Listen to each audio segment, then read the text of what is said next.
जय जय रघुवीर समर्थ. नित्य गुरुचरित्रातील 14 अध्याय जर पठन केला तर तुमच्या जीवनात हे 4 बदल नक्कीच घडतील. सर्वात प्रथम म्हणजे काय, तर शत्रू भयापासून संरक्षण.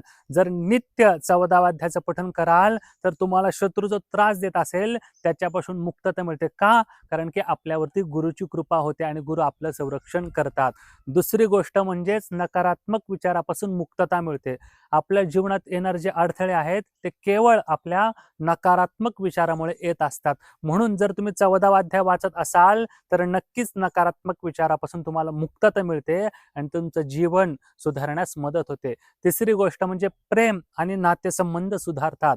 जर नित्य पठन करत असाल तर नक्कीच प्रेमामध्ये जो दुरावा आला आहे किंवा नात्यामध्ये जी कटुता आलेली असते ते गुरुचरित्रातील 14 अध्यायामुळे दूर होते आणि प्रेम संबंध आणि नातेसंबंध हे नक्कीच सुधारण्यास मदत होते. आणि चौथी गोष्ट म्हणजे काय, आपण ज्या क्षेत्रामध्ये आहोत त्या क्षेत्रामध्ये जर अनेक प्रकारच्या अडचणी आपल्याला येत असतील तर नक्कीच आपलं करिअर सुधारण्यासाठी गुरुचरित्रातील 14 अध्याय हा महत्त्वपूर्ण भूमिका आपल्या जीवनात घडवून आणतो. म्हणून नक्कीच गुरुचरित्रातील 14 अध्याय हा श्रद्धेने आणि निष्ठेने वाचन करावा. जय जय रघुवीर समर्थ.